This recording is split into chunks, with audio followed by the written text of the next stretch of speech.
बच्चों, लेखन कला में हम पढ़ रहे थे पत्र लेखन, जिसमें हमने पार्ट 1 में समझा था कि पत्र के कितने भेद होते हैं। पत्र के 2 भेद होते हैं, औपचारिक पत्र, अनौपचारिक पत्र। औपचारिक पत्र के हमने 3 भेद पढ़े, प्रार्थना पत्र, आवेदन पत्र, शिकायती पत्र, जिसमें हमने कंप्लीट किया था प्रार्थना पत्र और आवेदन पत्र। प्रार्थना पत्र कैसे लिखे जाते हैं, देखिए, सेवा में प्रधानाचार्य या प्रधानाचार्य जी, फिर विद्यालय का नाम, और यहाँ विषय लिखना बहुत ही अनिवार्य है, महोदय या महोदया, फिर है विषय वस्तु, धन्यवाद, स्वनिर्देश, यहाँ पर देखो आपका आज्ञाकारी शिष्य, हस्ताक्षर, कक्षा, दिनांक। अब इसके बाद आता है अपना कौन सा पत्र, आवेदन पत्र। आवेदन पत्र देखेंगे कि आवेदन पत्र लिखने के कौन कौन से चरण होते हैं, किन चरणों में आवेदन पत्र पूर्ण किया जाता है, तो वह देखेंगे हम इसमें। आवेदन पत्र का प्रारूप, सेवा में अधिकारी का पद नाम, संस्था का नाम या पता, विषय, संबोधन, फिर संक्षिप्त विषय वस्तु। संक्षिप्त विषय वस्तु मतलब कि किस विषय के लिए ये पत्र लिखा जा रहा है, और स्ववृत्त बायोडाटा मतलब जो आपका खुद का बायोडाटा है वह, और फिर है समापन मतलब कृपया आप ऐसा मुझे अवसर प्रदान करें या सेवा का अवसर प्रदान करें, इस प्रकार ये समापन करेंगे। फिर स्वनिर्देश, आपका प्रार्थी या आवेदक, इस प्रकार से हस्ताक्षर, नाम, पता और दिनांक यहाँ पर नीचे आएंगे। तो ये प्रारूप किसका था, आवेदन पत्र का था। अब है शिकायती पत्र, तीसरे नंबर का पत्र जो आता है वो कौन सा है, शिकायती पत्र। इसका प्रारूप भी देखेंगे हम कि ये कितने चरणों में होता है। पार्ट 2 वीडियो में अब हम देखेंगे कि शिकायती पत्र सेवा में पहला चरण, इसके चरण जो है वो सबसे पहले स्टार्ट होता है सेवा में, फिर अधिकारी का नाम व पद नाम। इसके बाद आता है कार्यालय, संस्था का नाम, विषय। हमने बताया औपचारिक पत्र में विषय डालना अनिवार्य होता है। फिर है संबोधन, महोदय या मान्यवर आदि। विषय वस्तु, शिकायत, सुझाव, धन्यवाद, स्वनिर्देश, हस्ताक्षर, पता, दिनांक। अब यहाँ पे देखो ये पूर्ण किया गया है। प्रारूप यहाँ पर बताया, प्रारूप सेवा में अधिकारी का नाम व पद नाम, जैसे नगर निगम अधिकारी को सड़क के लिए लिखना है या बिजली के लिए लिखना है तो बिजली विभाग के अधिकारी को पत्र लिखेंगे, है ना, और यहाँ पे नाम व पद नाम लिखेंगे। कार्यालय का नाम व पता। फिर है विषय अनिवार्य वस्तु है, इसको तो लिखना ही है। संबोधन, महोदय या महोदया। विषय वस्तु, जैसे जो भी यहाँ पर विषय है तो यहाँ कारण और निवारण, क्योंकि ये क्या है, शिकायती पत्र है तो शिकायत करने का तो कोई ना कोई कारण होगा, तो यहाँ कारण लिखेंगे, और जो शिकायत को दूर करने के लिए जो निवारण हो सकता है, जो उपाय हो सकते हैं, वो सेकंड पैरा में होगा। फिर है धन्यवाद।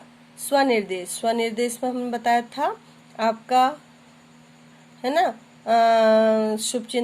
शुभचिंतक भी हो सकता है और नगर निवासी भी हो सकता है यहाँ पर, क्योंकि नगर की चिंता करते हुए, व्यक्त करते हुए समस्या बताना और उसका समाधान बताना। फिर है हस्ताक्षर, पता, दिनांक। इस प्रकार ये शिकायती पत्र अपना पूर्ण होगा। तो औपचारिक पत्र में हमने कौन कौन से पत्र देखे, प्रार्थना पत्र, आवेदन पत्र और शिकायती पत्र। अब हम देखेंगे कि पत्र का दूसरा भेद, पत्र का दूसरा भेद कौन सा होता है, अनौपचारिक पत्र। औपचारिक पत्र तो देख लिए, अब है अनौपचारिक पत्र। अनौपचारिक पत्र जो लिखे जाते हैं तो इनमें विषय नहीं लिखा जाता। क्यों नहीं लिखा जाता, क्योंकि इसमें हम एक से अधिक विषय पर बात कर सकते हैं या एक से अधिक विषय पर ये लिखा जा सकता है। सबसे पहले तो पत्र लिखने वाले का पता रहता है।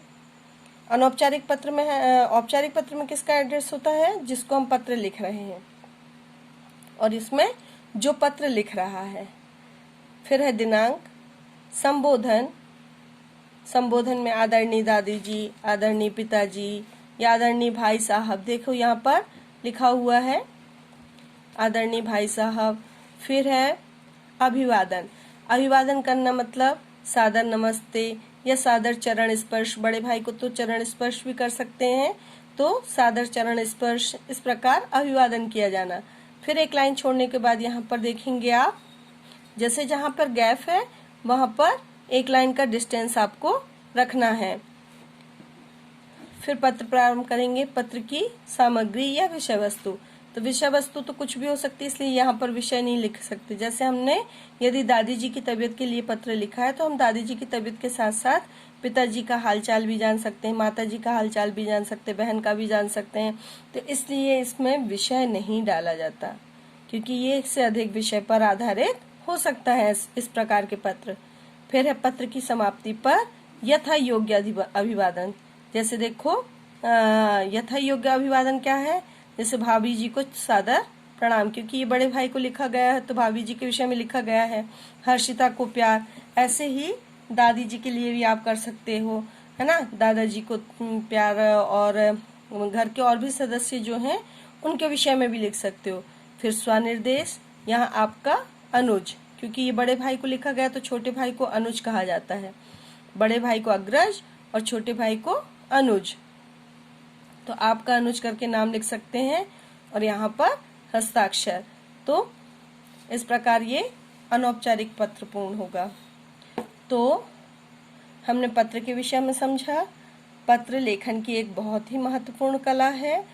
इसके दो भेद होते हैं, औपचारिक पत्र, अनौपचारिक पत्र। औपचारिक पत्र में हमने 3 पत्र पढ़े, प्रार्थना पत्र, आवेदन पत्र, शिकायती पत्र। अनौपचारिक पत्र का प्रारूप हमने देखा, और दोनों ही पत्र के प्रारूप में यहाँ पर क्या अंतर है कि औपचारिक पत्र में जो होता है जिसे हम पत्र भेजते हैं उसका पता डालते हैं, और अनौपचारिक पत्र में जो पत्र को लिख रहा है, पत्र को लिखने वाले का पता डाला जाता है। अनौपचारिक पत्र में विषय नहीं डाला जाता, जबकि औपचारिक पत्र में फॉर्मेलिटीज पूरी करनी होती हैं, औपचारिकताएं निभानी पड़ती हैं, इसलिए उसमें विषय डालते हैं। तो इस प्रकार ये पत्र हमारा कंप्लीट हुआ। अब इसमें पीडीएफ के माध्यम से आपको नोट्स भी भेज दिए जाएंगे। जो लिखने योग्य सामग्री रहेगी उसको ब्रैकेट में लिख दिया जाएगा, जो पढ़ने योग्य सामग्री रहेगी, क्योंकि आपको व्याकरण पुस्तक नहीं लग रही है इसलिए पढ़ने के लिए भी नोट्स की आवश्यकता हो सकती है, जैसे प्रारूप को देखना या उससे संबंधित किसी पत्र को देखकर समझना, तो उसके लिए पीडीएफ भेज दिया जाएगा। धन्यवाद।